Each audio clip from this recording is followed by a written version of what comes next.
এই নতুন বছরটা আমরা যেন বেশি বেশি আল্লাহর শুকরিয়া দিয়ে নতুন বছরটাকে সমৃদ্ধ করতে পারি, বেশি বেশি যেন আল্লাহর ইবাদত করতে পারি। নতুন বছরে আমরা শপথ নেই, আমরা যেন অন্তরে হিংসা লালন না করি, বিদ্বেষ লালন না করি, আমরা নিজেরা যেন কাদা ছোড়াছুরি না করি, আমরা যেন মিলেমিশে একসাথে একাকার হয়ে যাই। আল্লাহ তুমি কবুল করো, আমরা পড়ি আমিন। 60টা জিনিস মানুষ মরে যাওয়ার পরে তার কবরে পৌঁছতে থাকে। ইন্না মিম্মা ইয়ালহাকুল মুমিন মিন হাসানাতিহি বা'দা মাউতিহি, মানুষ মরে যাওয়ার পরেও যে 60টা জিনিস তার কবরে পৌঁছায় তার মধ্যে একটা হচ্ছে মসজিদান বানাহু, সে যে মসজিদ বানিয়ে গিয়েছে ওই মসজিদের সওয়াব। সুবহানাল্লাহ পড়েন। আপনি টাকা দিয়ে মসজিদ বানিয়ে দিলেন, ওই মসজিদে মুসল্লিরা নামাজ পড়ে, রোজাদাররা এসে ওখানে ইফতার খায়, তাহাজ্জুদ আদায়কারীরা তাহাজ্জুদ পড়ে, তাদের সওয়াবের কমতি হবে না, কিন্তু তাদের সওয়াবের একটা পার্সেন্টেজ সওয়াব যে ব্যক্তি মসজিদ বানালো তার আমল নামে আল্লাহ ঢুকিয়ে দেয়। সুবহানাল্লাহ বলতে পারলেন না? হে নামাজি আমার ঘরে নামাজ পড়ো আজ, দিল মে তোমার চরণ তলে হৃদয় যায় নামাজ।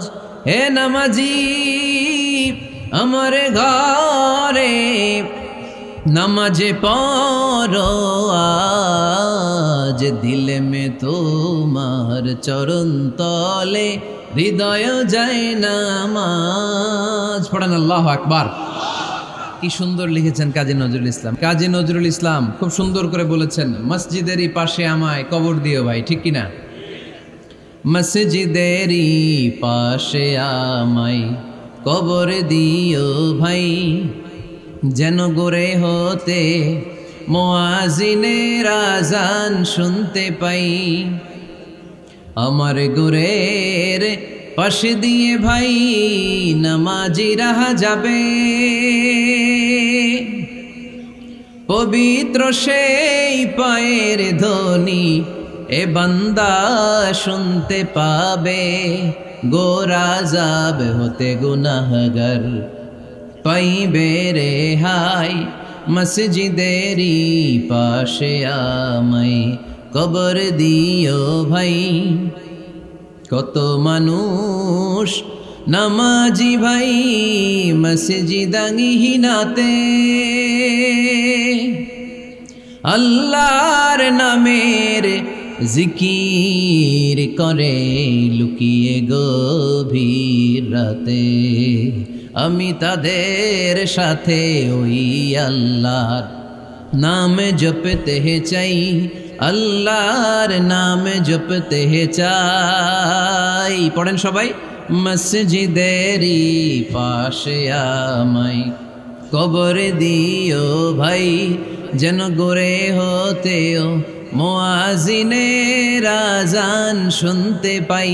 চিল্লায় পড়তে হবে আমিন। কি দরদ ছিল আমাদের জাতীয় কবি কাজী নজরুল ইসলামের, মসজিদের পাশে আল্লাহ তুমি আমার কবর দিও। আল্লাহ এই দোয়াটা কবুল করে নিয়েছে, ঠিক কিনা? ওনার কবরের পাশে মসজিদ আছে না নাই? আছে। এজন্য মসজিদের সাথে সম্পর্ক জুড়ে দেওয়া এটা ইমানদারের আলামত, আর মসজিদকে ঘৃণা করা এটা মুনাফিকের আলামত। এজন্য আমরা যেন আমাদের হৃদয়টাকে মসজিদের সাথে জুড়ে দেই, মসজিদের সাথে যেন সুসম্পর্ক থাকে। মসজিদ সবার, মসজিদ নিয়ে দলাদলি নাই। দলাদলি আছে অনেক জায়গায়, হানাফি মসজিদ, আহলে হাদিস মসজিদ এরকম আমরা দেখি বা শুনি, এটা ঠিক না। হানাফি মসজিদ বলে কোনো কথা নাই, আহলে হাদিস মসজিদ বলে কোনো কথা নাই। মসজিদ সবার। ছোট্টখাট্ট বিষয় নিয়ে মসজিদে মারামারি, একজন হাত তোলে আরেকজন তোলে না, কিলাকিলি আছে না নাই? একজন বলে জোরে আমিন, আরেকজন আস্তে আমিন, মারামারি আছে না নাই? এগুলো কি মারামারি করার কোনো বিষয়? কথা বলেন। সালাতে ফরজ আছে, ওয়াজিব আছে, সুন্নাহ আছে। খেয়াল করে বুঝবেন, ফরজ যদি নষ্ট হয় সালাত ভঙ্গ হয়, you have to repeat your সালাহ। ওয়াজিব নষ্ট হলে সালাত ভঙ্গ হয় না, নতুন করে পড়া লাগে না, সেজদায় শাহু দিলেই সালাত আদায় হয়ে যায়। আর সুন্নাহ নষ্ট হলে নামাজ নষ্টও হয় না, নতুন করে পড়াও লাগে না, সৌ সেজদাও লাগে না, নামাজ আদায় হয়ে যায় সুন্নাহ নষ্ট হলে। এই যে হাত তোলা না তোলা এটা সুন্নাহ, আমিন জোরে বলা না বলা এটা কি সুন্নাহ। যেটা কোনো কারণে কেউ না করলেও তার নামাজ কবুল করে নিবে কে? আর এই সব সুন্নত লই আমগো দেশে গিলাগিলি। মৌলভীবাজারে মাশাআল্লাহ এগুলা নাই, এখানেও আছে। এগুলার অবসান ঘটুক, আমরা চাই কি চাই না? আর কত এই ছোটখাটো বিষয় নিয়ে আমরা এই বিভেদের প্রাচীর আর দেয়ালকে উঁচু করব আমাদের মাঝখানে? কবে আমরা ঐক্যের সিন্ডিকেট করব? কবে? আর কবে সাদা মনের মানুষ হব? কবে? আর কত? অনেক হয়েছে, আর না, এবার থামেন। বিভেদের প্রাচীরকে ভেঙে চুড়িয়ে দেন। ঐক্যের এমন সিন্ডিকেট গড়তে হবে যাতে কোনো অপশক্তি এই ঐক্যকে ভাঙতে না পারে, বানচাল করতে না পারে। চিল্লায় বলেন ঠিক কিনা? এজন্য মিউচুয়াল রেসপেক্টের দরকার, পারস্পরিক শ্রদ্ধাবোধ সব ক্ষেত্রে, রাজনীতিতে, সামাজিক অ্যাক্টিভিটিসে আমাদের আলেম ওলামাদের মধ্যে পারস্পরিক শ্রদ্ধাবোধের দরকার, মিউচুয়াল রেসপেক্ট। কেউ কাউরে রেসপেক্ট করে না, আমি যেটা বুঝছি এটাই সব, বাকি সব হারাম, এরকম বলে না অনেকে? এরকম যেন না করি। তাহলে মসজিদ সবার, মসজিদ আল্লাহর হাবিব সাল্লাল্লাহু আলাইহি ওয়াসাল্লাম খ্রিস্টানদেরকে মসজিদে ঢুকতে দিয়েছেন, আর আমরা মুসলমান ভাইয়ের জন্য মসজিদে তালা ঝুলাই দেই, আছে না নাই? আল্লাহর হাবিব সাল্লাল্লাহু আলাইহি ওয়াসাল্লাম কোথাও গেলেই প্রথমে মসজিদ বানাতেন। কি বানাতেন? মসজিদ বানাতেন। মক্কা থেকে হিজরত করে মদিনায় আসলেন, কোবায় থাকলেন কয়েক সপ্তাহ। কোবা পল্লীতে তিনি মসজিদ বানালেন, মসজিদ কোবা। ওখানে প্রতি শনিবার কেউ যদি অজু করে ওখানে যে 2 রাকাত নামাজ পড়ে, একটা কবুল উমরার সওয়াব আল্লাহ তাআলা তার আমলনামায় দিয়ে দেয়। মসজিদে কোবা বানালেন। তারপরে মদিনায় এসে মসজিদে নববী বানালেন আল্লাহর হাবিব সাল্লাল্লাহু আলাইহি ওয়াসাল্লাম, মসজিদে নববী। এটা ছিল আল্লাহ রাসূল সাল্লাল্লাহু আলাইহি ওয়াসাল্লামের বৈশিষ্ট্য। কোথাও গেলেই তিনি মসজিদ বানাতেন, মসজিদে নববী। হায় রে, এখন তো কত সুন্দর মসজিদ আমরা দেখি, আমরা যে সালাত পড়ি। আল্লাহর হাবিব সাল্লাল্লাহু আলাইহি সাল্লামের সময় মসজিদে নববী কি এরকম ছিল? কথা বলেন। ফ্লোর ছিল বালুর ফ্লোর। কিসের ফ্লোর? আমাদের মসজিদের ফ্লোর কিসের? টাইলস। আর আল্লাহ রাসূল সাল্লাল্লাহু আলাইহি ওয়াসাল্লামের মসজিদে নববীর ফ্লোর কিসের? কথা বলে না তো, আওয়াজ করে উত্তর দেন না কেন? কষ্ট হচ্ছে? দুপুরে খাইছেন না সবাই? কেন খান নাই কেন? রোজা রাখছিলেন? হ্যাঁ, ফজর বাদে আইছি। আচ্ছা ঠিক আছে, ঠিক আছে। আচ্ছা আচ্ছা, সাউন্ড নাই, কথা শোনা যায় না? তো এটা শুনলা কেমনে? জিজ্ঞেস করলাম কথা শোনা যায় না, কয় না। তো এটা শুনলা কি করে? মানে অল্প শোনা যায়, তাই তো? একটু পরে আমার বিদায় ঘন্টা বাজবে, আমি চলে যাব। এই তোমরা ডিস্টার্ব করতে করতে আমার সময় শেষ। তোমরা ডিস্টার্ব করলে তোমাদের লস। আমি আমার টাইমের 1 মিনিটে বেশি যেতে পারবো না, কারণ এখানে আসরের সালাতের আজান শুরু হয়ে যাবে, এরপরে কোনো কথা নেই। আর বক্তব্য লম্বা করা এটা বেদাত। এই বেদাতকে আমি সুন্নাতের মধ্যে আনতে চাচ্ছি। একটা সময়ে একেবারে কমায় নিয়ে আসবো। এত প্রোগ্রামও আমি করতে চাই না। আমি ঘোষণা দিয়েছি আগামী বছরে সারা বাংলাদেশে আমার প্রোগ্রাম হবে 50টা। কয়টা? 50টা। এরপরের বছর 30টা, এরপরের বছর 20টা। বিভাগীয় প্রোগ্রাম করলেই চলবে আমার।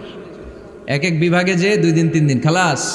এত দরকার নেই, এত লম্বা চূড়ার বক্তব্যের দরকার নেই। আধা ঘন্টা চুপ করে শুনেন, কয়েকটা মেসেজ ড্রপ করি, take it with you to your home, then practice and apply in the society. নিয়ে যান, আমল করেন, সমাজে কাজে লাগান। সমাজটা আলোকিত করে দিবে কে? খুতাবুকুম তাবিলা সালাওয়াতুকুম কাসীরা। আল্লাহর হাবিব সাল্লাল্লাহু আলাইহি ওয়াসাল্লাম বললেন, কিয়ামতের একটা আলামত, কিয়ামতের আগে তোমাদের বক্তব্য হয়ে যাবে লম্বা, সালাত হয়ে যাবে খাটো। সালাতের পরে তাসবিহ পড়তে চায় না লোকজন, ব্যস্ত, মহাব্যস্ত, সুপার বিজি। কোত্থেকে আসলে এই ব্যস্ততা? আপনি রবের সাথে মুনাজাত, না যাই উনাজি মুনাজাত, আপনার রবের সাথে একাকী নীরবে কথা বলতে মনে চায় না আপনার? তা তো তাড়াহুড়ো কিসের? ধীর স্থির হন, একটু স্থির হন, একটু মনোদৈহিক প্রশান্তি অর্জনের চেষ্টা করেন। সব সময় ব্যস্ত, ধাক্কাধাক্কি, উচ্ছৃঙ্খলা, এগুলো আমাদেরকে শেষ করে দিয়েছে। এজন্য লম্বা চোরা বক্তব্য ঠিক না। বক্তব্য শুনতে আমাদের ভালো লাগে, আমল করতে ভালো লাগে না। বক্তব্যটা শেষেই সিগারেট ধরায়, আছে না নাই? মাহফিল শেষেই বিড়ি ধরায়, কয় চমৎকার ওয়াজ করছে হুজুরে। ওয়াজটা সেরকম হয়েছে, অনেক কণ্ঠ সুন্দর হুজুরের। এতদিন ইউটিউবে দেখছি, আজকে সরাসরি দেখাইছি, আছে না নাই? তো কি লাভ হয়েছে? লাভটা হয়েছে কি? এই যে মাহফিল শেষে বিড়িটা ধরাইলেন আর গেলেন, কোনো লাভ হয় নাই। এগুলো থেকে বেরিয়ে আসতে হবে। বছরের পর বছর আমাদেরকে শেখানো হয়েছে একভাবে, কেউ এই পরিবর্তনের আওয়াজ তোলে নাই। আওয়াজ আপনাকে তুলতে হবে। আওয়াজ তোলার জন্য এত মানুষ লাগে না, আপনি একাই যথেষ্ট। আপনি দাঁড়ান না সামনে, দেখবেন আপনার সামনে কেউ টিকে থাকতে পারবে না, ঠিক কিনা? কিন্তু আপনার শক্ত সিদ্ধান্ত লাগবে, পরিবর্তনের জন্য শক্ত মানসিকতা লাগবে যে আমি পরিবর্তন করতে চাই। We have to change. যুগ জামানা পাল্টে দিতে চাই না অনেকজন, এক মানুষই আনতে পারে জাতির জাগরণ। এক মানুষই বিপদকালে বাঁচায় কাফেলায়, ক্ষুদ্র ডিঙ্গি বাঁচায় জাহাজ অসীম দরিয়ায়। এজন্য আপনার শক্ত সিদ্ধান্ত পারে আপনার মৌলভীবাজারটাকে দেশের শ্রেষ্ঠ জেলা, শ্রেষ্ঠ থানা হিসেবে আল্লাহর কাছে কবুল করতে, ঠিক কিনা? এজন্য লম্বা চূড়া আলোচনা ঠিক না, ছোটখাটো অল্প কয়েকটা মেসেজ নিয়ে যেতে পারলেই that's enough. One of the minor sign before the day of judgment, your Islamic lectures will be very longer and your salah 5 times a day will be shorter. কিয়ামতের আগে বক্তব্য লম্বা, নামাজ খাটো, তাসবিহ পড়ে না, ব্যস্ত, মহাব্যস্ত। এই মহাব্যস্ততা ছাড়েন, কোরআন সুন্নাহর দিকে ফিরে আসেন। বরকত দিবে কে? বিশ্বনবীর মসজিদে নববীর ফ্লোর বালুর ফ্লোর ছিল, আমাদের ফ্লোর টাইলস। আল্লাহর হাবিব সাল্লাল্লাহু আলাইহি ইসলামের মসজিদে বালি নিচে, এই বালিতে নামাজ পড়তেন। বৃষ্টি হলে কাদামাটি হয়ে যেত, কাদামাটিতেই সেজদা করতেন। সেজদা করলে কাদার মাটি আল্লাহর হাবিব সাল্লাল্লাহু আলাইহি ইসলামের নাকে আর কপালে লেগে যেত। তিনি সালাম ফিরিয়ে সাহাবাদের দিকে মুখ ফিরিয়ে বসলে দেখতেন প্রতিটা সাহাবীর নাকে আর কপালে কাদার মাটি মিশে আছে। তার মানে প্রিয় নবী সাল্লাল্লাহু আলাইহি ইসলামের মসজিদে নববী ছিল কাঁচা, কিন্তু মুসল্লি ছিল পাকা। আমাদের মসজিদগুলা হয়েছে পাকা, কিন্তু মুসল্লি কাঁচা, ঠিক কিনা? ফজরের সালাতে মানুষ নাই। ইমাম সাহেব আছেন কে কে এলাকায়? দেখি ইমাম, মসজিদের ইমাম, মাশাআল্লাহ। আপনাদের এইখানে ওই মসজিদে ফজরের নামাজে কয় কাতার হয়? 5 জন 6 জন? কেনে এত কম? কেনে? হ্যাঁ, আসে না, আসতে চায় না লোকজন। তো এই যে 5-6 জন ফজরের সালাতে, কল্পনা করতে পারেন ফজরের সালাতে এত কম লোক? ফজরের জামাতে লোক যায় না, এটা একটা মহামারী। যেদিন ফজরের জামাতের দৃশ্য আর জুমার নামাজের দৃশ্য একরকম হয়ে যাবে, ওই দিনই বাংলাদেশে ইসলাম কায়েম হয়ে যাবে। এখন স্লোগান তোলে বিপ্লব বিপ্লব, ইসলামী বিপ্লব। আর ফজরের সময় আমি কম্বলের ভিতরে, আছে না নাই? কোনো বিপ্লব হবে না। ফজরের নামাজ জামাতে পড়ুন, সকালটারে বরকতময় করে দিবে কে? আল্লাহর হাবিব সাল্লাল্লাহু আলাইহি ওয়াসাল্লামের মসজিদ ছিল সবার জন্য উন্মুক্ত, এখানে সবাই আসতে পারত। এজন্য মসজিদ হবে সবার। আমরা মসজিদের আবাদকারী হতে চাই। এজন্য রাব্বুল আলামিন বলেন, ইন্নামা ইয়া'মুরু মাসাজিদাল্লাহি মান আমানা বিল্লাহি ওয়াল ইয়াউমিল আখির وأقام الصلاة وآتى الزكاة ولم يخش إلا الله فعسى أولئك أن يكونوا من المهتدين سبحان الله পড়েন। রব্বুল আলামিন বললেন মসজিদের আবাদকারী হবে তারা যারা আল্লাহর প্রতি ঈমান আনে, আখিরাতের প্রতি ঈমান আনে, যারা সালাত কায়েম করে, যারা যাকাত আদায় করে, যারা দুনিয়ার কাউকে ভয় পায় না, ভয় পায় একজনকে। চিল্লায় বলেন তিনি কে? যাদের হৃদয়ে আছে আল্লাহর ভয়, তারা কবু পথ ভুলে যায় না। আল্লাহর প্রেম ছাড়া এই দুনিয়া কারো কাছে কোনো কিছু চায় না, ঠিক কিনা? তাহলে যারা মসজিদের আবাদকারী এরা ভয় পায় একজনকে, চিল্লায় বলেন তিনি কে? মসজিদের আবাদকারীদের প্রথম গুণ, তারা আল্লাহয় বিশ্বাস করে, তারা আখিরাতে বিশ্বাস করে, তারা সালাত কায়েম করে, তারা যাকাত আদায় করে, তারা আল্লাহ ছাড়া পৃথিবীর কাউরে ভয় পায় না। আল্লাহ বলেন ফাআসা উলাইকা আইয়াকুনু মিনাল মুহতাদিন, আশা করা যায় তারাই হলো হেদায়েতের রাস্তার উপরে আছে, ঠিক কি না? তারাই মসজিদের আবাদকারী, যারা মসজিদে যায়, সালাত আদায় করে। এখন মসজিদের আবাদকারী আপনি হতে চান, আপনি মসজিদে যান না, আপনি আবাদকারী হতে পারবেন? মসজিদের অনেক সভাপতি আছে মসজিদে যায় না, আছে না নাই? মৌলভীবাজারে এই সমস্যা বোধহয় নাই। মসজিদের সেক্রেটারি মসজিদে যায় না, আছে না নাই? তাহলে হইল, এটা হইল, এটা মেনে নেওয়া যায়? এজন্য সভাপতি সাহেবরা, আপনি কষ্ট করে মসজিদ বানিয়েছেন, মসজিদে যাবেন। সভাপতি সাহেব আপনি মসজিদে যাবেন, সেক্রেটারি সাহেব আপনি মসজিদে যাবেন, তাহলে আপনি সঠিক মসজিদের আবাদকারী হবেন, ঠিক কিনা? আমরা মসজিদের আবাদকারী হতে চাই, ইনশাআল্লাহ পড়েন। উমরানুল মাসাজিদ, মসজিদের আবাদ কি করে করতে হয়? মসজিদ আবাদ করার এক নাম্বার মাধ্যম হচ্ছে মসজিদ নির্মাণ করা। কি করা? নির্মাণ করা। খেয়াল করবেন, আল্লাহর হাবিব সাল্লাল্লাহু আলাইহি ওয়াসাল্লাম বলেছেন, মান বানা মসজিদান মিন মালিহি ফিদ দুনিয়া বানাল্লাহু লাহু বাইতান ফিল জান্নাহ। যে ব্যক্তি নিজের পকেটের টাকা খরচ করে দুনিয়াতে মসজিদ বানায়, আল্লাহ তাআলা তার জন্য জান্নাতে ঘর বানায়। 60টা জিনিস মানুষ মরে যাওয়ার পরে তার কবরে পৌঁছতে থাকে। ইন্না মিম্মা ইয়ালহাকুল মুমিন মিন হাসানাতিহি বা'দা মাউতিহি, মানুষ মরে যাওয়ার পরেও যে 60টা জিনিস তার কবরে পৌঁছায়, তার মধ্যে একটা হচ্ছে মসজিদান বানাহু, সে যে মসজিদ বানিয়ে গিয়েছে ওই মসজিদের সওয়াব। সুবহানাল্লাহ পড়েন।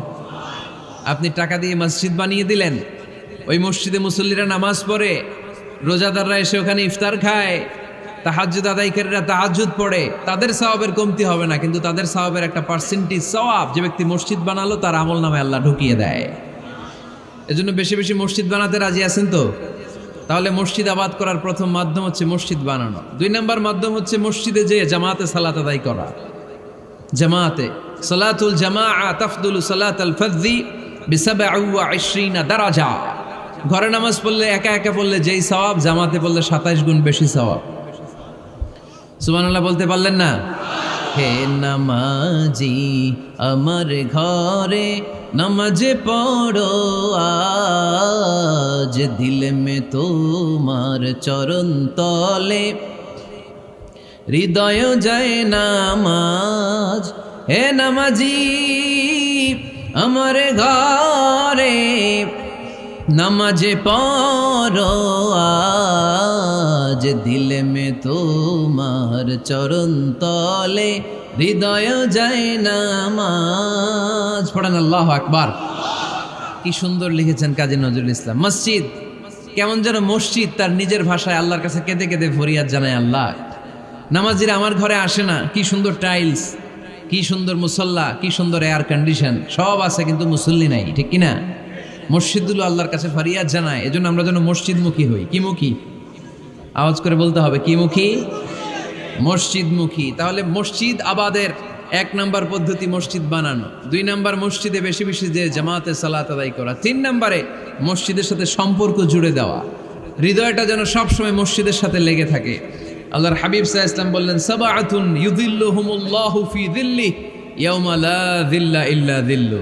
7 শ্রেণীর ব্যক্তিকে আল্লাহ তাআলা কিয়ামতের দিন আরশের নিচে ছায়া দিবে, যেদিন আল্লাহর আরশের ছায়া ছাড়া কোনো ছায়া পৃথিবীতে থাকবে না। সেই দিনটা কি এই দিনের মতো? কিয়ামতের দিনটা আজকের এই দিনের মতো হবে? 50,000 বছর হবে। এটা লেন্থ, এটা ডিউরেশন। কাআন সাফসাফা লা তারা ফিহা ইওয়াজা ওয়ালা আমতা, লেভেল প্লেইং ফিল্ড, তামার জমিন। একটু কল্পনা করেন তো ওই দিনটা কত ভয়ঙ্কর। বাবা ছেলেরে চিনবে না ওই দিন, ছেলে বাবারে চিনবে না, স্ত্রী স্বামীকে চিনবে না, স্বামী স্ত্রীকে চিনবে না, পীর সাহেব মুরিদ চিনবে না, মুরিদ পীর সাহেবকে চিনবে না, নেতা কর্মীকে চিনবে না, কর্মী নেতাকে চিনবে না। হায় হায়, ইয়া নাফসি ইয়া নাফসি বলে কাঁদবে। সূর্যটা মাথার কাছে চলে আসবে, সূর্যের তাপে মাথার মগজগুলো গলে গলে নাকের ছিদ্র আর কানের ছিদ্র দিয়ে টপ টপ করে বেয়ে বেয়ে পড়বে। তৃষ্ণায় মানুষগুলো পাগল পাড়া, জিহ্বাটা বের হয়ে নাভি পর্যন্ত ঝুলতে থাকবে। সেদিন সবাই পাগলের মতো ছুটতে থাকবে, কোনো ছায়া নাই আল্লাহর আরশের ছায়া ছাড়া। আল্লাহর হাবিব বললেন 7 শ্রেণীর ব্যক্তিকে আল্লাহ তাআলা আরশের নিচে ছায়া দিবেন। এর মধ্যে 1 শ্রেণীর ব্যক্তি রাজুলুন কলবুহু মুআল্লাকুন বিল মাসাজিদ, ওই ব্যক্তি যার হৃদয়টা সবসময় আল্লাহর মসজিদের সাথে লেগে থাকে। মসজিদের সাথে যার হৃদয় লেগে থাকে তাকে আরশের নিচে ছায়া দিবে কে? এজন্য মসজিদের সাথে যেন আমাদের হৃদয়গুলো লেগে থাকে।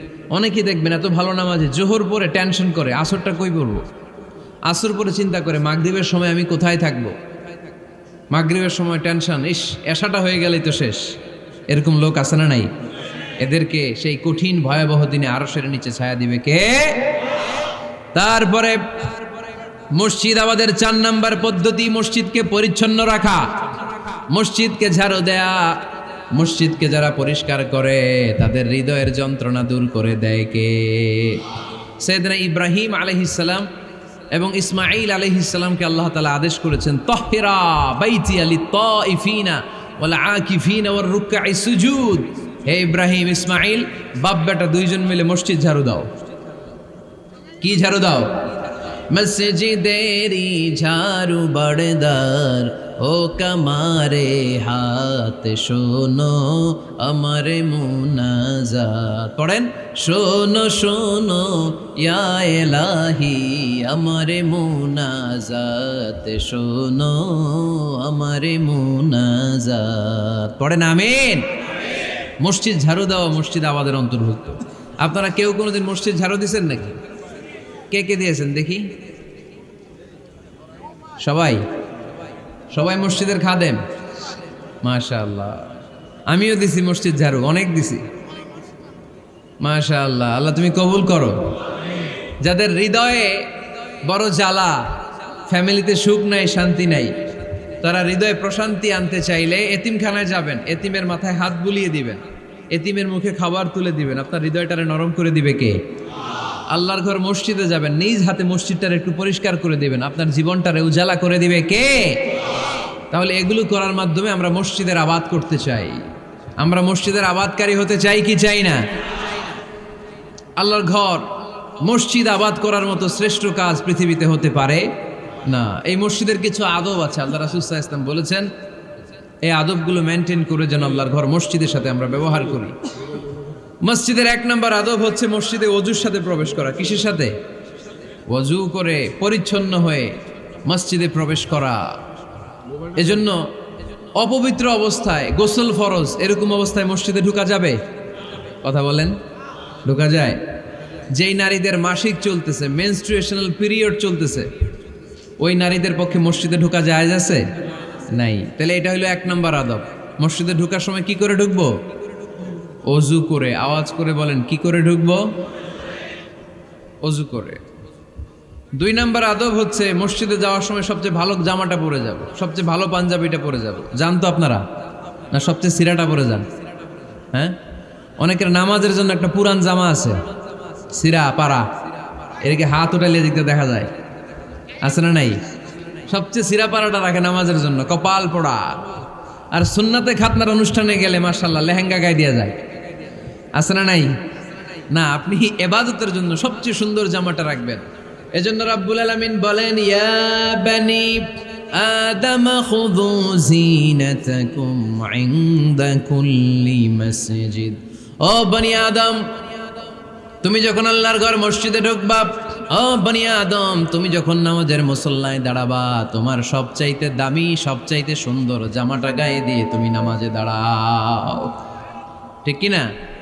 তাহলে এখন মসজিদে যাওয়ার সময় কি গায়ে দিয়ে যাবেন বলেন? খিতা করবাইন? হ্যাঁ, মাশাআল্লাহ। হ্যাঁ, সবচেয়ে ভালো কাপড়টা আয়রন করে পারফিউম মেখে তারপরে আমরা যাব। রাজি আছেন তো? 3 নম্বর আদব হচ্ছে মসজিদে ঢোকার সময় বাম পা দিয়ে ঢুকতে হয়।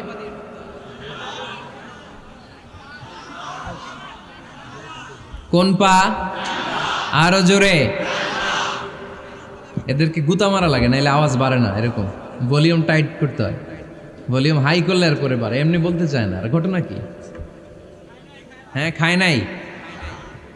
বদরের যুদ্ধ হয়েছিল রমাদানে, কোনো সাহাবী খায় নাই, না খাইয়া একেবারে সাইজ করে দিছে কাফেরদেরকে। আমরা না খেলেও আমাদের হৃদয়ে ইমানি শক্তি আছে না নেই? এই তো বোঝা যাচ্ছে ইমানি শক্তি আছে। এতক্ষণ আছিল কই? তো মসজিদে ঢোকার সময় কোন পা দিয়ে? এগুলো মনে থাকে আমাদের? ভুলা যাই আমরা, খেয়াল থাকে না তো এগুলা। এত কিছু মনের মধ্যে রাখলে এগুলো মনে থাকবে কেমনে? মসজিদে ঢোকার সময় কোন পা? আরো জোরে। বেরোয়ার সময় কোন পা? মনে থাকবে? মসজিদে যখন ঢুকবেন ডান পা দিয়ে ঢুকবেন, আর দোয়া পড়বেন, আউযু বিল্লাহিল আযীম ওয়া বিওয়াজহিল কারীম ওয়া সুলতানিহিল কদীম মিনাশ শাইতানির রাজীম। বিষ্ণু সাল্লাল্লাহু আলাইহি ওয়াসাল্লাম বললেন, যে ব্যক্তি মসজিদে ঢোকার সময় এই দোয়াটা পড়বে, শয়তান আফসোস শুরু করে। সে বলে, হায় হায়, আজকের দিনের জন্য, সারা দিনের জন্য তো তুই আমার ওয়াসওয়াসা থেকে বেঁচে গেলি। আজকের সারা দিনের জন্য তোরে আমি হারালাম, আজকের সারাটা দিন আল্লাহর পক্ষ থেকে প্রোটেকশন নিয়ে তুই বেঁচে গেলি। আজকের জন্য যা, কালকে তোরে আমি ধরবো। এজন্য এই দোয়াটা পড়ার দরকার আছে না? আউযু বিল্লাহিল আযীম ওয়া বিওয়াজহিল কারীম ওয়া সুলতানিহিল কাদীম মিনাশ শাইতানির রাজীম। 4টা বাক্যের দোয়া। মুখস্থ করতে কষ্ট হলে যে ইউটিউবে চলে যাবে আজকেই, ওখান থেকে শুনে আপনারা মুখস্থ করে নেবেন, এই দোয়াটা পড়বেন। তাহলে ওই দিনের জন্য শয়তানের ওয়াসওয়াসা, টেম্পটেশন, প্রভোকেশন থেকে আপনি আল্লাহ তাআলার প্রোটেকশনে চলে গেলেন। সুবহানাল্লাহ পড়েন। তারপর আল্লাহর হাবিব বললেন, ঢুকার আগে আমারে সালাম দাও। পড়বেন, আসসালামু আলাইকা আইয়ুহান নাবিয়্যু ওয়া রাহমাতুল্লাহি ওয়া বারাকাত। এই 2টা জিনিস যখন করে ফেললেন, তখন ডান পা দিয়ে পড়বেন, আল্লাহুম্মা আফতাহ লি আবওয়াবা রাহমাতিক। সুবহানাল্লাহ পড়েন। আল্লাহুম্মা আফতাহ লি, ও আল্লাহ আমার জন্য তুমি খুলে দাও আবওয়াবা রাহমাতিক, তোমার রহমতের দরজা। তার মানে মসজিদে ঢুকলে রহমত পাওয়া যায় কি যায় না? মসজিদে ঢুকলে পাওয়া যায় রহমত। মসজিদের বাইরে রহমতের কথা আল্লাহ বলে নাই, মসজিদের ভিতরে রহমত। কোথায় রহমত? কোথায়? মসজিদের ভিতরে রহমত আছে না? তার প্রমাণ, মসজিদে ঢুকলেই শান্তি লাগে কেমন জানি, আর ঘুমে ধরে। মসজিদে ঘুমাইছেন কারা কারা দেখি? সবাই ঘুমাইছেন? আরে আমি কত ঘুমাইছি। জুমার নামাজের সময় যে কি ঘুম আসে, আসে আসে কমন পড়ছে, একেবারে কমন পড়ে গেছে। ঘুম আসে কারণ রহমত, রহমতের ঝিরি ঝিরি বাড়িধারা আল্লাহ তাআলা আরশের উপর থেকে নাজিল করতে থাকে। আর এই রহমতের কারণে হৃদয়টা প্রশান্ত হয়ে যায়, অনেকের ঘুমও চলে আসে, ঠিক কি না? এজন্য আল্লাহুম্মা আফতাহ লি আবওয়াবা রাহমাতিক, ও আল্লাহ তোমার রহমতের দরজাগুলো আমার জন্য খুলে দাও। এই দোয়া পড়লে রহমতের দরজা খুলে দেয় কে? আবার মসজিদ থেকে যখন বের হবেন তখন কোন পা দিয়ে? জোরে বলেন। বাম পা দিয়ে কি পড়বেন? আল্লাহুম্মা ইন্নী আসআলুকা মিন ফাদলিক, ও আল্লাহ তোমার কাছে আমি তোমার পক্ষ থেকে ফদল চাই, মানে রিজিক চাই। রিজিক দেওয়ার মালিক কে? তার মানে খুব সোজা সাপটা কথা হচ্ছে, মসজিদের ভিতরে পাওয়া যায় রহমত, আর বাইরে পাওয়া যায় ফদল বা রিজিক। বাইরে পাওয়া যায় কি? রিজিক। মসজিদের ভিতরে রিজিক আছে। তার মানে সারাদিন মসজিদে বসে থাকলে রিজিক মিলবে? নামাজের সময় নামাজ পড়তে হবে, কাজের সময় কাজ করতে হবে। এটাই হচ্ছে ইসলামের বিধান। নামাজের সময় নামাজ, কাজের সময়। আমি প্রশ্ন করবো, আওয়াজ করে উত্তর দেন। নামাজের সময়, কাজের সময়, নামাজের সময়, কাজের সময়। এটা মনে থাকবে। এজন্য আল্লাহ বললেন, ফাইদা কুদিয়াতিস সালাতু ফান্তাশিরু ফিল আরদি ওয়াবতাগু মিন ফাদলিল্লাহ। যখন তোমাদের সালাত শেষ হয়ে যায়, আল্লাহর রিজিক অন্বেষণের জন্য আল্লাহর জমিনে তোমরা ছড়িয়ে যাও। নামাজের সময় আসবেন, নামাজ শেষ বের হয়ে যান। ফান্তাশিরু ফিল আরদ, জমিনে ছড়িয়ে পড়ো। নামাজ শেষ, চেয়ারম্যান সাহেব চলে যাবে ইউনিয়ন পরিষদের ভেতরে, ছাত্ররা চলে যাবে হাই স্কুলে, মেম্বার অফ দ্য পার্লামেন্ট চলে যাবে সংসদে, সেনাবাহিনীর লোকেরা চলে যাবে ক্যান্টনমেন্টে, ব্যবসায়ীরা চলে যাবে তাদের বাজারে, সিএনজি ওয়ালারা সিএনজি নিয়ে ব্যবসা শুরু করবে, রাস্তায় নেমে যাবে। চিল্লায় বলেন ঠিক কিনা? এটাই ইসলামের বিধান। নামাজের সময় নামাজ, কাজের সময়। আচ্ছা, তাহলে প্রথম সুন্নাত পেলাম, পবিত্র হয়ে ঢুকবো, ভালো জামা পরে ঢুকবো। 2 নাম্বার। 3 নাম্বার, ঢুকার সময় কোন পা? বের হওয়ার সময়। 4 নাম্বার, মসজিদে ঢুকেই 2 রাকাত। মসজিদে ঢুকে কয় রাকাত পড়েন আপনারা? তাহিয়াতুল মসজিদ। মসজিদে আপনি ওয়েলকাম জানাবেন, ঢুকেই 2 রাকাত পড়বেন, ওযু করলেই 2 রাকাত। আল্লাহর হাবিব সাল্লাল্লাহু আলাইহি ওয়াসাল্লাম মসজিদে নববীতে জুমার খুতবা দিচ্ছেন। খুতবা চলাকালীন সময়ে এক সাহাবী এসে মসজিদের মধ্যে বসে পড়লেন। আল্লাহর হাবিব সাল্লাল্লাহু আলাইহি ওয়াসাল্লাম সাহাবীরে বললেন দাঁড়াও। সাহাবী দাঁড়ালেন। আল্লাহর নবী জিজ্ঞেস করলেন, কেন বসে বললা? 2 রাকাত পড়ছো নাকি? সাহাবী বলে, পড়ি নাই। বিশ্বনবী বললেন, তাহলে তাড়াতাড়ি 2 রাকাত নামাজ পড়ে বসে যাও। সুবহানাল্লাহ পড়ে। 2 রাকাত পড়ো নাই তো পড়ো, দাঁড়াও, তারপরে বসো। দেখেন, খুতবা চলাকালীন সময়ে আমাদের খতিবরা কখনো খুতবা থামায়? কথা বুঝেন নাই? জুমার খুতবা আপনারা শুনেন না? খুতবা চলতেছে, ওই মুহূর্তে ইমাম সাহেবরা কখনো খুতবা থামায়? মাঝখানে কোনো ঝামেলা হলে থামায় না। প্রথম খুতবা শেষ, বসে, তারপরে দ্বিতীয় খুতবা। খুতবার মাঝখানে কোনো থামাথামি নাই। কিন্তু আল্লাহর হাবিব সাল্লাল্লাহু আলাইহি সাল্লাম কেমন খতিব ছিলেন দেখেন। আল্লাহর হাবিব সাল্লাল্লাহু আলাইহি সাল্লামের খুতবা দেওয়ার স্টাইল অ্যান্ড অ্যাটিটিউড এবং আমাদের খুতবা দেওয়ার স্টাইল অ্যান্ড অ্যাটিটিউড আল্লাহ রাসূল সাল্লাল্লাহু আলাইহি ওয়াসাল্লামেরটা কত প্রাণবন্ত ছিল।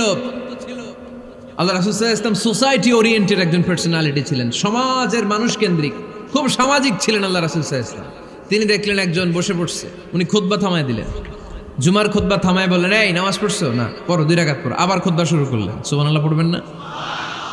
একবার তিনি খুতবা দিচ্ছেন, দেখলেন আল্লাহ রাসূল সাল্লাল্লাহু আলাইহি ওয়াসাল্লামের 2 জন নাতি হাসান আর হুসাইন রাদিয়াল্লাহু তাআলা আনহুমা, ছোট্ট মানুষ, কাতারের ভিতরে ঢুকে কোন সাহাবী টুপি টান দেয়, কারো পাগড়ি ধরে টান দেয়, একজন এদিকে দৌড় দেয়, আরেকজন ওদিকে দৌড় দেয়, মসজিদে একটা ডিস্টার্ব হচ্ছে।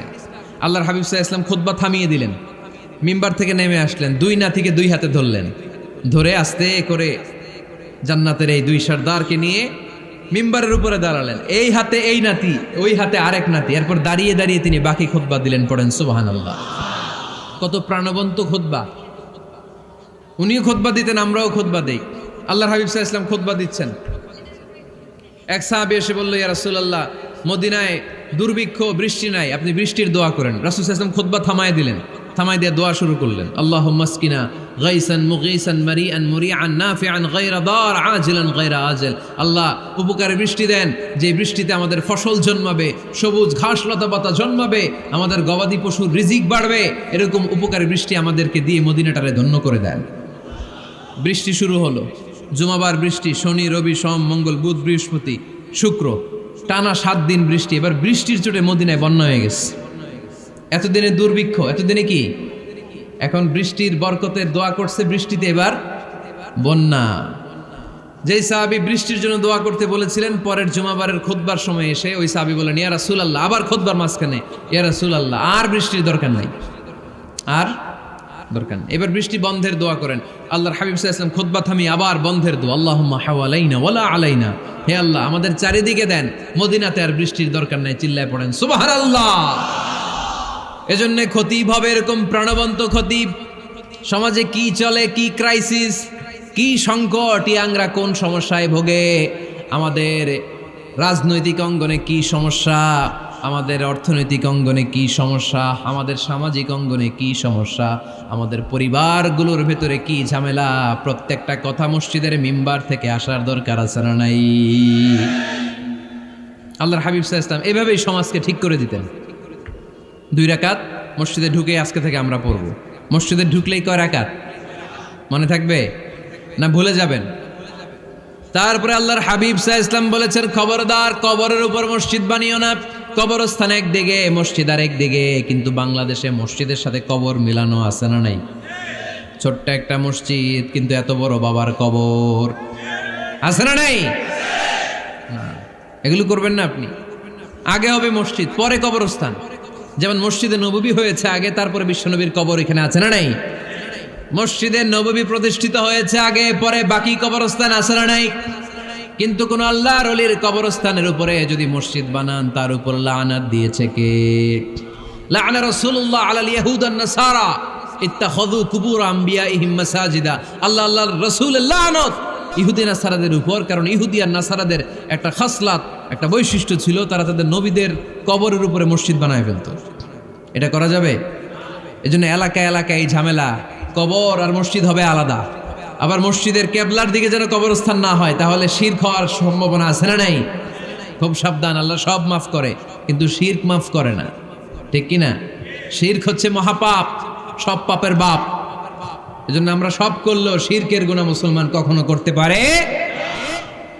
এরপর আল্লাহর হাবিব বললেন, মসজিদকে পরিষ্কার পরিচ্ছন্ন রাখো, এটাও মসজিদের আদাব।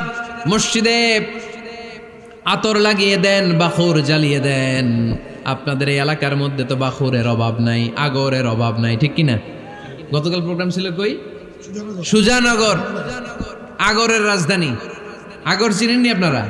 হ্যাঁ, এই যে দেহনেল উদ পারফিউম, আপনাদের এই যে মাহাতাব সাহেবের আল হারামাইন, এরপরে যে আজমল কোম্পানি, এও আপনাদের এই মৌলভীবাজার এলাকার। এরকম অনেক কোম্পানি আছে দুবাই ভিত্তিক, গোটা বিশ্বে ওনারা ব্র্যান্ডিং করেছে। এগুলোর র ম্যাটেরিয়াল, কাঁচামাল যায় হচ্ছে আপনাদের মৌলভীবাজার থেকে। সম্মানিত ভাইয়েরা, মসজিদ পরিষ্কার পরিচ্ছন্ন রাখবেন, এই বাখুর জ্বালাবেন, দেহনেল উদ, এই পারফিউমগুলো ছড়িয়ে দিবেন। মসজিদের মধ্যে অনেক মসজিদে দুর্গন্ধ আছে না নাই? এই কার্পেটের মধ্যে ময়লা, পরিষ্কার করেন। আল্লাহর হাবিব সাল্লাল্লাহু আলাইহি ওয়াসাল্লাম বলেছেন, খবরদার।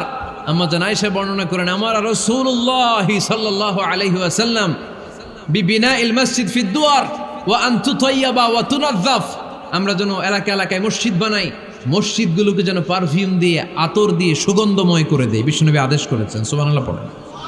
এজন্য কোনো অপরিচ্ছন্ন মসজিদ থাকতে পারবে না। মসজিদের পাশ দিয়ে গেলে আতরের ঘ্রাণে আমোদ হয়ে লোকজন যেন বুঝতে পারে এটা আল্লাহর ঘর, মসজিদ। চিল্লায় বলেন ঠিক কিনা? এরপরে আল্লাহর হাবিব সাল্লাল্লাহু আলাইহি ওয়াসাল্লাম বলেছেন, মসজিদের আরেকটা আদব হলো মসজিদকে অতিমাত্রায় ডিজাইন না করা। বেশি ডিজাইন করা যাবে না। এমন ডিজাইন করা যাবে না যে এটা মসজিদ বোঝাই যায় না। এত লাইটিং ফাইটিং করে, এটা কি মসজিদ না কমিউনিটি সেন্টার বোঝাই যায় না। আছে না নাই? আছে। এরকম যেন আমরা না করি সম্মানিত ভাইয়েরা। বিশেষ করে মসজিদের সামনের দেয়ালে। কোন দেয়ালে? সামনের দেয়ালটা কেবলার দিকে যেই দেয়াল, এই দেয়ালটা হতে হবে ফ্রেশ, যাতে করে মানুষের দৃষ্টি আকর্ষণ না করে। প্রায় মসজিদের দেয়ালের মাঝখানে দেখবেন আপনি ক্যালেন্ডার ঝুলায় রাখে, আছে না নাই? মৌলভীবাজারের কি অবস্থা? খিতা খবর আছে? তো এই যে ক্যালেন্ডার ঝুলায় রাখে, ওইখানে দেখবেন বিভিন্ন মসজিদের ছবি, এতিমখানার ছবি, মানুষের ছবি। তো মানুষ নামাজও পড়ে, আবার ওগুলোও তাকায়, আছে না নাই? প্রথম কাতারে পরে ওইখানে কি লেখা এগুলো পরে, তার ডিস্টার্ব হচ্ছে না? এই মুসল্লির দৃষ্টি যাতে অন্যদিকে না যায়, এটা খেয়াল রাখতে হবে। যদি পারা যায় মসজিদের সামনে কোনো ঘড়ি টড়ি চলবে না। ঘড়ি মসজিদের পেছনের দেয়ালে, সময়সূচি পেছনের দেয়ালে, সব পেছনে।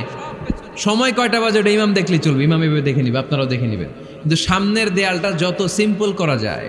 আল্লাহর হাবিব সাল্লাল্লাহু আলাইহি ওয়াসাল্লাম নামাজ পড়া অবস্থায় সামনে এমন কিছু রাখতেন না যেটার দ্বারা আল্লাহর হাবিব সাল্লাল্লাহু আলাইহি ওয়াসাল্লামের সালাতে মনোযোগ অন্যদিকে চলে যায়। আমরা যখন সালাত পড়ি, যদি অন্যদিকে তাকাই, ফেরেশতার মাধ্যমে আল্লাহ একটা ডাক দেয়, বলে আকবিল, এই বান্দা ফিরে আয়, তোর নজর থাকা দরকার সিজদার জায়গায়, ফিরে আয়। আপনি আবার যখন অন্যদিকে তাকান, আল্লাহ বলে ফিরে আয়, সিজদার দিকে তাকা। আপনি আবার যখন ঘড়ির দিকে তাকান, আল্লাহ বলে আকবিল, ফিরে আয়, সিজদার দিকে তাকা। আপনি যখন আবার অন্যদিকে তাকান, তখন আল্লাহ বলে লা হাজাতা লি ইলা সালাতিক, তোর এই নামাজের দরকার আমার নাই। নাউজুবিল্লাহ পড়বেন না? তোর এই নামাজের দরকার আমার নাই। অজু করে কষ্ট করে যাকে খুশি করার জন্য আপনি সালাতে দাঁড়ালেন, উনি যদি বলে এই নামাজের দরকার নেই, তা কার জন্য নামাজ পড়লেন আপনি? কথা কি বুঝতে পেরেছেন? এই জন্য এলাকার গণ্যমান্য ব্যক্তিবর্গ আছে, আমাদের চেয়ারম্যান সাহেব আছে, আরো অন্যান্য বিজনেস ম্যাগনেটরা আছে। আপনারা মসজিদ যখন নির্মাণ করবেন, সামনের দেয়ালটা যত সাদামাটা হতে পারে ততই ভালো। এমনকি জায়নামাজের মধ্যে এখন কাবা ঘরের ছবি আছে না নাই? আছে না? কি মুসলমান আমরা! নিজের কাবারে নিজে লাথি মারি নামাজের আগে, মনের অজান্তে নিজের কাবাকে নিজে লাথি মারছি। এরকম জায়নামাজ ব্যবহার করা নিষেধ। চিল্লায় বলেন ঠিক কিনা? সাদা ফ্রেশ জায়নামাজ বাজারজাত করেন, আপনাদের সিদ্ধান্তই ওনাদের ব্যবসা বয়কট হয়ে যাবে। আপনারা যদি এখন থেকে মসজিদের মিনারা আর কাবা ঘরের যে প্রতিকৃতি বা ছবি, এরকম ছবি সম্বলিত জায়নামাজ কিনা বন্ধ করে দেন, এদের মার্কেট থাকবে? কথা বলেন। কালকে থেকে আমরা জায়নামাজ কেনার সময় ফ্রেশ জায়নামাজ কিনবো। কোনো মসজিদ, কোনো মিনার, আমাদের কাবা ঘরের ছবি সম্বলিত কোনো জায়নামাজ কিনা যাবে? আওয়াজ করে বলেন, যাবে? যাবে না। এগুলো হচ্ছে মসজিদের আদাব। এগুলো রক্ষা করে মসজিদে ঢোকার দরকার আছে না নাই? পৃথিবীতে 3টা মসজিদ সবচাইতে শ্রেষ্ঠ মসজিদ। কয়টা? আওয়াজ করে বলেন না। 1 নাম্বার মসজিদুল হারাম, ফাওয়াল্লু উজুহাকুম শাতরা। যেখানেই তোমরা নামাজ পড়ো না কেন, মসজিদের হারামের দিকে হয়ে নামাজ পড়ো। কেবলা কোন দিকে আজকে? এদিকে, এইদিকে কেবলা। আমি যদি এদিকে হয়ে পড়ি, নামাজ হবে না? হবে না কেন? কারণ কেবলামুখী হয়ে নামাজ পড়া ফরজ। চিল্লায় বলেন ঠিক কিনা? মসজিদুল হারাম পৃথিবীর প্রথম মসজিদ। ওখানে একটা ঘর আছে, ঘরটার নাম হলো কাবা। ইন্না আউওয়ালা বাইতিন উদিআ লিন-নাসি লাল্লাযী বিবাক্কাতা মুবারাকা। এই পৃথিবীর প্রথম ঘর, যেই ঘরটা স্থাপিত হয়েছে বাক্কা শহরে। বাক্কা মক্কার আগের নাম, এখন শহরের নাম মক্কা। আগে নাম ছিল কি? সবাই বলেন, কি নাম ছিল? বাক্কা। এটা পৃথিবীর আদি ঘর। সব নবীদের পরশধন্য পদধূলিতে এই জায়গাটা বরকতময় হয়েছে। এটা এমন ঘর, যেই ঘরের চারদিকে 1 রাকাত নামাজ পড়লে 1 লক্ষ রাকাতের সওয়াব পাওয়া যায়। হজ উমরা করেছেন কে কে দেখি? হজ উমরা করেছেন আপনারা না? মাশাআল্লাহ। আমরা যারা করতে পারি নাই, আল্লাহ তাদেরকেও তৌফিক দাও। আমরা যেন এই কাবা ঘরে যে প্রাণ ভরে সালাত আদায় করতে পারি, আল্লাহ তৌফিক দান করো। আমরা যেন মসজিদে নববীতে যে প্রাণ ভরে সালাত পড়তে পারি, তৌফিক দান করো। আল্লাহর হাবিব সাল্লাল্লাহু আলাইহি ইসলামের কবরের সামনে দাঁড়িয়ে যেন আমরা প্রাণ খুলে মন প্রাণ উজাড় করে বিশ্বনবী সাল্লাল্লাহু আলাইহি ইসলামকে সালাম দিতে পারি। আল্লাহ তৌফিক দান করো। এই কাবা ঘরকে কেন্দ্র করে প্রতিদিন 100টা রহমত নাজিল হয়। আওয়াজ করে বলেন কয়টা? আল্লাহর হাবিব বললেন প্রতিদিন প্রতিনিয়ত 100টা রহমত নাজিল হতেই থাকে। সিত্তুন আলিত তাইফিন, 60টা রহমত তাদের উপর নাজিল হয় যারা কাবা ঘরের চারদিকে তাওয়াফ করে। আরবাঈন আলিল মুসাল্লিন, বাকি 40টা নাজিল হয় যারা কাবা ঘরের পাশে নামাজ পড়ে। ওয়া 20 আলিন নাযিরিনা ইলাল কাবা, বাকি 20টা রহমত প্রতিনিয়ত নাজিল হয় যারা তাওয়াফ করে না, সালাত আদায় করে না, শুধু কাবার গিলাফের দিকে তাকিয়ে থাকে। কাবার দিকে তাকায় থাকলেই সওয়াব। সুবহানাল্লাহ পড়েন। এক রাকাতে কয় লক্ষ রাকাতের সওয়াব। এজন্য আল্লাহর হাবিব সাল্লাল্লাহু আলাইহি ওয়াসাল্লাম বলেছেন লা তুশাদ্দুর রিহাল ইল্লা ইলা সালাসাতি মাসাজিদা, স্পেশাল ভার্চু এন্ড রিওয়ার্ড, বিশেষ সওয়াবের নিয়তে পৃথিবীর এই 3টা জায়গা ছাড়া কোথাও নিয়ত করে ভ্রমণ করা জায়েজ নাই।